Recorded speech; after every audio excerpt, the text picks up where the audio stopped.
Got another former Pirate to talk to now, a Pirate great, Chad Tracy, former big leaguer, and another Tracy will be coming to Greenville. We'll talk about that and more with Chad, who joins us here on Pirate Radio Live. Chad, we appreciate your time. How you doing, man?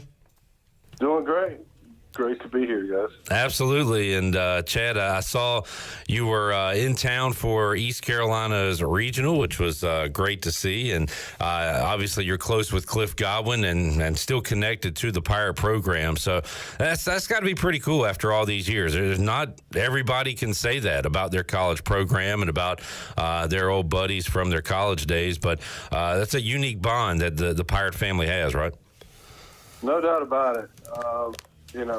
Cliff's made it easy for us to, access the program, and he makes us feel, like it is an open door policy around there. So, any of our former teammates, he welcomes them in the building, tries to take care of them as much as he can. And you don't get that at a lot of places, but when you got a guy that played there, who lived around, Eastern North Carolina his whole life, that's what you get.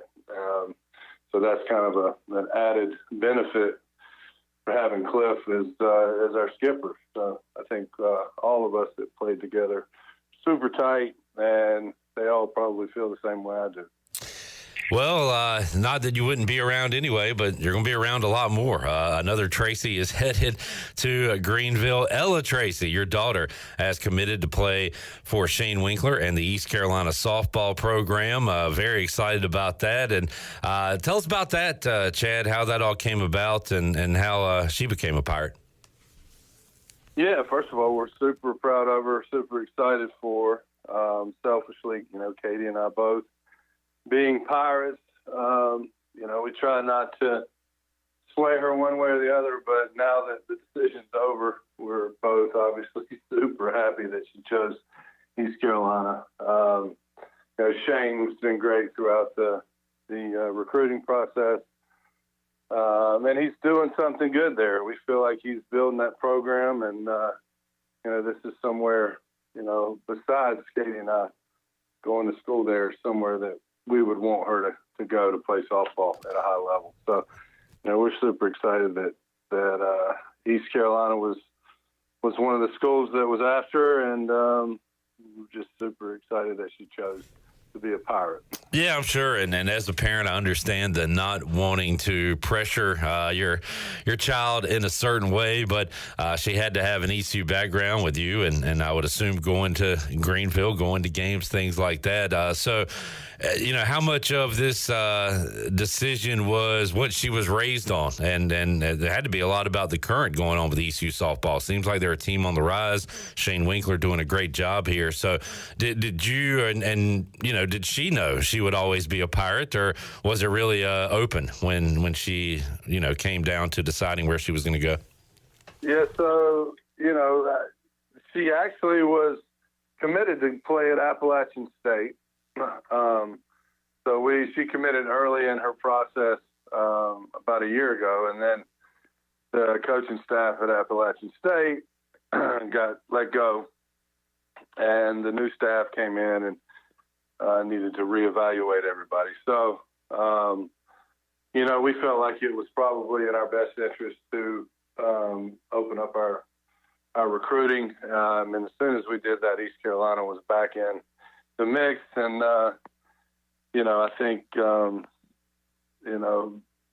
coming back to Greenville and taking the recruit visit and letting Ella see what East Carolina has to offer. I mean, I think it was I think they did an outstanding job, and I know Ella's super excited to get on campus and start. That's fantastic. Talking to Chad Tracy. Chad, where are you and your wife and your family currently? Where are y'all living? We live in right outside of Charlotte in Waxhaw, North Carolina. Currently, we are down at the beach with some friends and some family down here, enjoying this little bit of time that we have before school starts.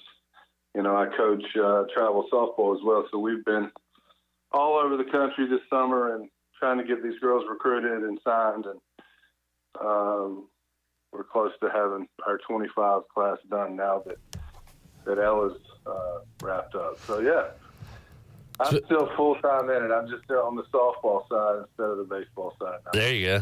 Speaking of travel and things like that, Chad, how about when you were coming up as far as because, man, things change, whether it be Legion ball, not the same as it once was with all the traveling and things like that. So how has that part changed, the kind of year-round baseball playing that you see now? Were you into that when you were coming up?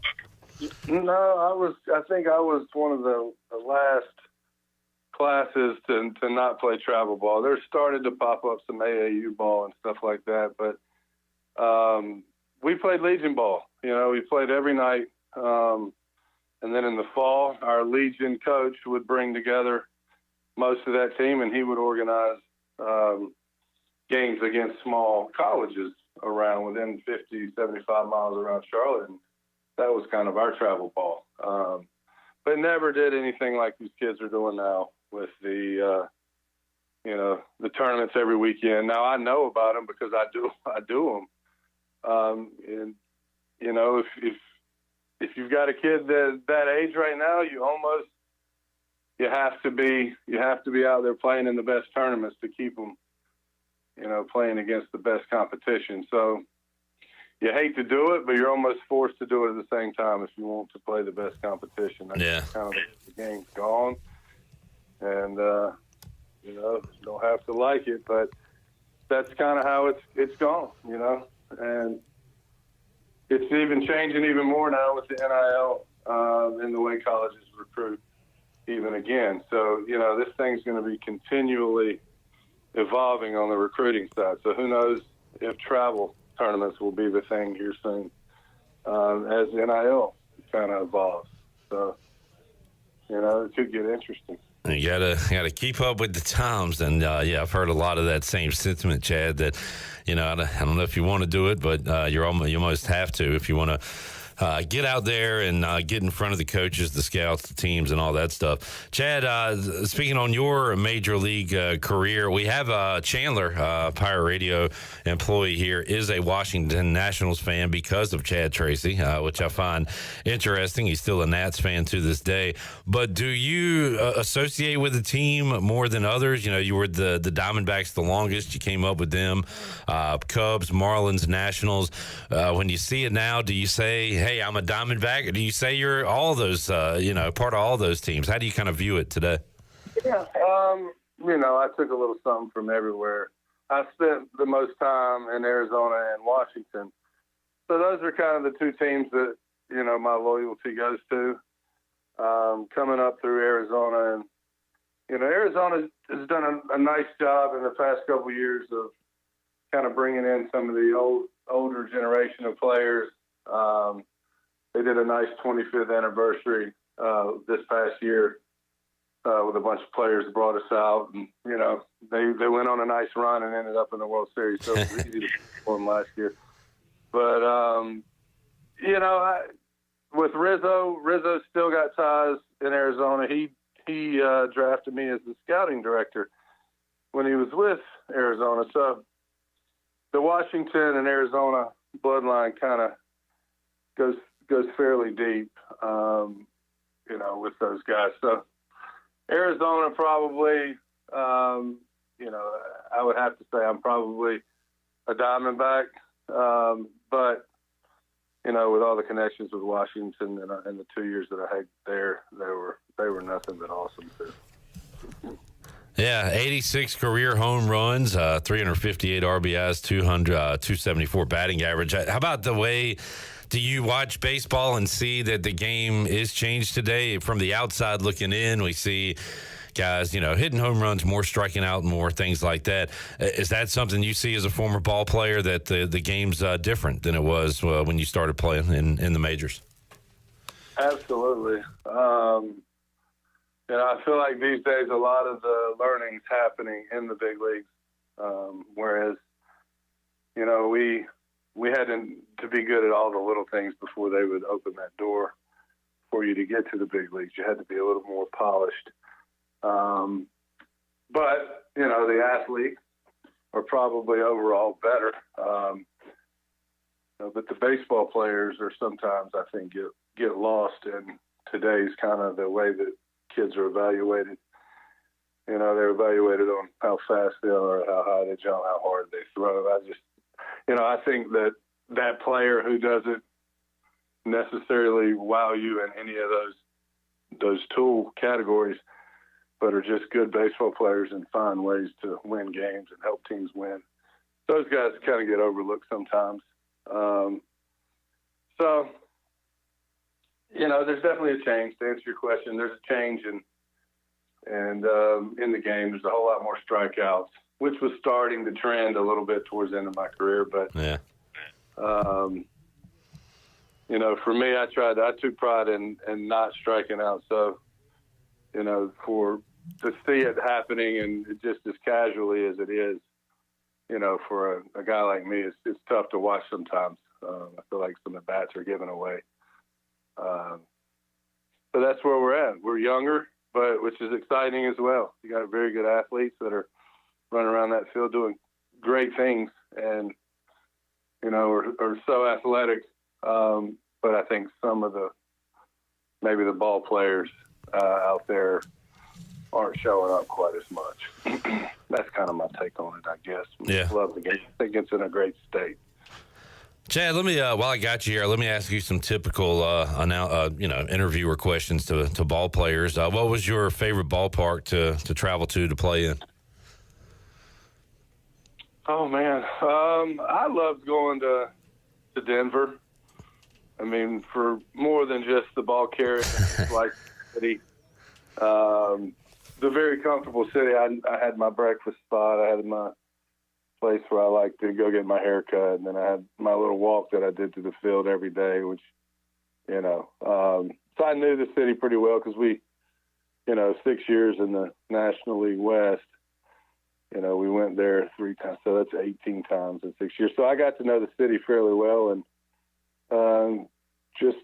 got to enjoy it. It kind of reminded me a little bit of Charlotte, the size of it, where I'm from. Kind of gave me that just a good vibe feel. So I loved going there. And there was, the bonus, the benefit of the ball traveling wasn't bad. No doubt about that. Chad, how about your, I guess a two-parter here, the toughest pitcher you faced? I'm sure that, that's a lot of names out there, but also who is the best pitcher you had the most success against? Like a guy that, got everybody out pretty much, but for some reason you had his number. Anybody come to mind for you on that? Well, the nastiest guy, I'll go that one first. I always go with the lefty-lefty matchup, Wagner. Oh, Billy Wagner. He's throwing from his ear, and he's throwing 100, and his sliders looks the exact same until it gets about 3 feet from you, and then it takes a right turn into the dirt. So he could embarrass you. So you just didn't want to get embarrassed. Like your goal up there wasn't ever, I'm going to clip him. I'm getting ready to hit him in the seats. No, I'm going up there, and let's just try not to get embarrassed here. Saying that, I had some good at-bats on him. But, he's probably, in my opinion, I thought he should have been a Hall of Famer. Yeah. I thought he should have been this year. He was so close. But hopefully he gets the Veterans Committee down the road that he voted in, but he deserves it for sure. And then success. Aaron Cook, who had some really good seasons with the Rockies, sinker baller, was always in the Cy Young talks. For some reason, everything that I hit against him found a hole or found some grass. I don't know. I know at one point it was like 17 for 34 with 9 doubles or something. It was just something that the numbers they didn't belong where they're at. There was a lot of luck in there with a few balls that got barreled, and I did see him fairly well. But probably Cookie's probably one of them that I had the most at bats on, that when you look at the numbers, you get along. Chad Tracy joining us, Pirate Radio Live line. Looking forward to another Tracy. Ella Tracy here with the ECU softball team. Chad, a couple more before we let you go. It's so fascinating to see that, and not just coaches, but Keith LeClaire has sent so many future coaches out into the baseball world and the softball world, including yourself. So, you coaching girls softball at the level not the same as coaching college men. Maybe you can say some different things to the guys than you can to the girls and treat them a little different. But I'm sure you've taken a thing or two from Keith LeClaire. So how much do you kind of draw back on his coaching when you're doing what you're doing today with the softball girls? Yeah, I think you draw for him in all parts of life, really. Softball being one of them for me. He wasn't so much of a yeller or screamer, but he got his point across. So that's kind of the approach that I take with the girls. And these girls impress me so much every day I'm out there with them. They're just so super talented. And, man, it's fun just to be out there at this point. We make the lineup out. We'll tweak a couple things here and there, but they pretty much run their own game. They're out there doing their own thing. So it's fun to see that all the work that we all put in early on is paying off for all of them. Hopefully we can get them all committed by the end of the fall. Chad Tracy joining us. Before we go, give us a little scouting report on Ella. What will Pirate fans see from Ella Tracy here as a Pirate? What position does she play, Chad, and what kind of player is she? She's a lefty, so she throws lefty as well. She can play any three outfield spots. She has played some first base in her career. I wouldn't imagine she'll play a whole lot of first in college. But you're going to see a high average, high on base that squares the ball up a lot. And when she squares it up in the air, it's usually a home run. She runs well, and she throws well. I think, Pirate fans are going to have a good one to watch for hopefully 4 years. That is awesome.